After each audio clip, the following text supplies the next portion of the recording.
Hello, this is Dr. Grande. Today I will analyze the case of Sheryl Ruthven. First, I'll look at the background, including the timeline of the incident, then offer my analysis. Sheryl Ruthven was born in 1963 and lived in Spokane, Washington. In 1984, she met a man named Mark Walker. The couple married 6 months later. They went on to have 3 children, Colin, Landon, and Olivia. In 1997, even though she was not religious, Sheryl started attending a Pentecostal church in Bellingham, Washington. The church was named Gates of Praise. She started to function sort of like an associate pastor. Over time, Sheryl claimed to have the gift of prophecy. She would go into a trance and speak as if God's voice was flowing through her. Her supernatural powers made her a popular figure. Church members would arrive early just in case Sheryl had a message for them from God. In 2001, there was a schism at the Gates of Praise. Most of the church members decided to follow Sheryl and joined her at a new church that she started called Freedom Fire Ministries. Now Sheryl was in charge of the show. She was the pastor. As impressive as this was, there was even more greatness in store for Sheryl. She granted herself several promotions on her way to becoming a magnificent spiritual leader. For example, she proclaimed herself to be a prophet who had direct contact with God. Sheryl ran a tight ship. No disagreement was allowed. If members challenged or violated her rules, they were promptly kicked out of the church. It was a common practice for members to run to Sheryl with stories about other members betraying her. Essentially, Sheryl had developed a network of spies. During this time, Sheryl's relationship with her husband Mark broke down.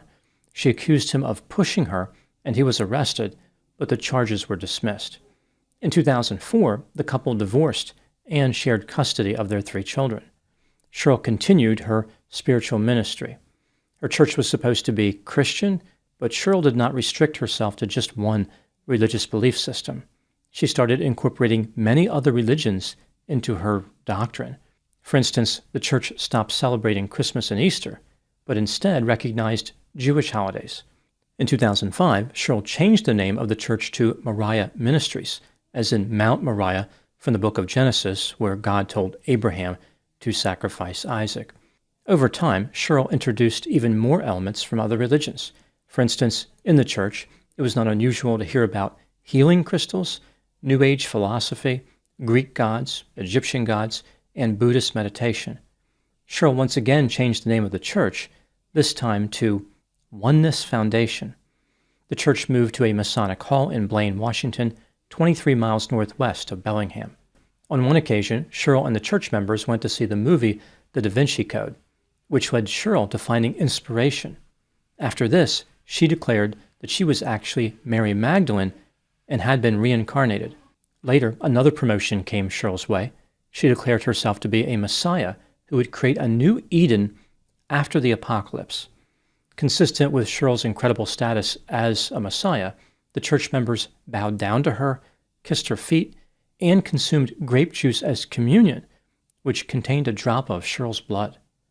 One recurrent theme in Sheryl's preaching was how much she hated her ex-husband Mark. Church members said that Sheryl told them Mark had to die. Sometime around 2008, Sheryl married a man named Rick. Years later, in 2021, Rick was interviewed for a podcast. He claimed that Sheryl purchased an AR-15 rifle and mentioned how she wanted Mark to die. Rick took this rifle to Mark's house and pointed the weapon at Mark as Mark was standing outside. Rick did not fire. He drove away. When Sheryl found out that he did not shoot, she dumped him. There is no way to know if Rick was telling the truth. No one, including Mark, witnessed Rick pointing the rifle. Supposedly, Rick died not long after giving the interview to the podcast. Sheryl's church was about to undergo an amazing cat-inspired transformation. Her cat died, which left Sheryl feeling distraught. She took this as a sign that her ministry should operate a cat rescue, which she named Eva's Eden. Some people build their church on the sand. Sheryl built hers on kitty litter. Referring to her cat, Sheryl said, quote, "She died on the winter solstice. Death had come. Now I needed to embrace life. How does one explain such a love to a world that sees animals only as animals? As I studied and taught my people that of Egyptian alchemy, I grew in reverence for their beliefs of honoring the felines as vessels that are able to guide us through our passageway of life." Unquote. The rescue efforts initiated by the church were chaotic and unpleasant. Sheryl pressured members to take large quantities of cats into their homes. Some had 20, 30, and even 40 cats in one house. The smell was unbearable, and the financial pressures on the members were pronounced. Sheryl demanded that the cats receive first-class treatment. They were to be revered as divine creatures and eat before the human beings in the house would eat. They were more important than the church members' families. Sheryl sent an email which read, quote, "Eva's Eden is not a social gathering hour. It is the temple of God. You are to enter with the reverence of what is sealed within the foundation and walls and within every single feline. You are to enter with awe. You are to see each customer in there with discernment. Are they a chosen?" Unquote. As members remained on the lookout for chosen cats, Sheryl offered more details about why these cats were so important. She claimed that caring for cats will allow followers to build up good karma, but there was also another benefit, one that had to do with the end of the world. The cats were supernatural beings in disguise who would take on another form during the apocalypse and protect church members. Sheryl insisted that the members were part of the 144,000, a number that is referenced in the book of Revelation and is incorporated into just about every religious cult which has ever existed. Everybody wants to be in this group of the 144,000. Now, apparently, even the cats want in on the action. I mentioned earlier that Sheryl shared custody of her 3 children with her ex-husband, Mark. In February 2013, Sheryl's youngest child, Olivia, turned 18. All her children were now adults. Sheryl was now free to move away from the state of Washington. This is exactly what she did. She moved her family and her church members to Columbia, Tennessee. She ordered the members not to reveal what they were doing. They were to lie about this journey and tell others that Eva's Eden closed down. As for Sheryl, they were to say that she had retired in Scotland.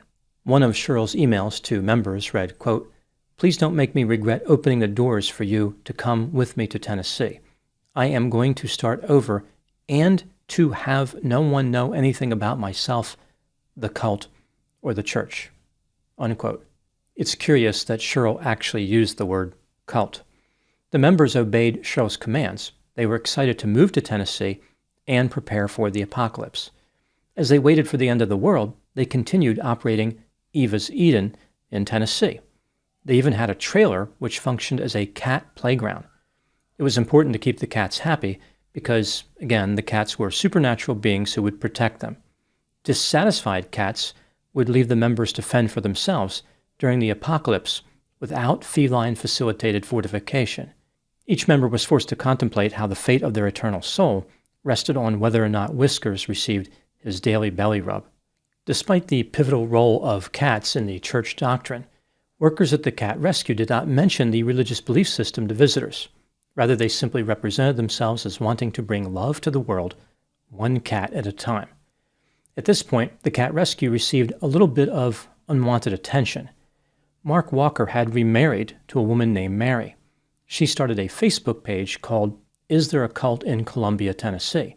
Former followers started posting horror stories on the page, which led to years of conflict between the current and former members of the church. Eva's Eden denied all the claims made against Sheryl. The cat rescue accused the former church members of being in a hate group founded by Mark's wife, Mary. On August 10, 2013, a reporter requested an interview with Sheryl or anyone in a position of leadership. 2 days later, on August 12, Eva's Eden shut down their YouTube accounts, Facebook page, and website. It appeared as though divine felines were not going to receive the respect they deserved. However, sometime later, Sheryl resurfaced in Gradyville, Kentucky.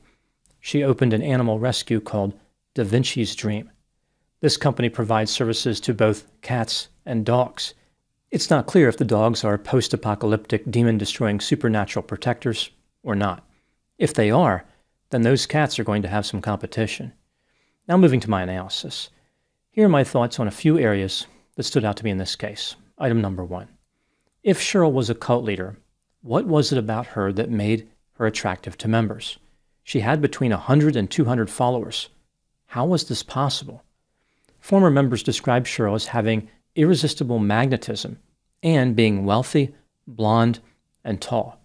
When Sheryl would preach, people were mesmerized. Church members became convinced that she was a prophet, and staying close to her would guarantee their salvation. Even being in her presence was enough to make people feel as though they were experiencing the love of God firsthand.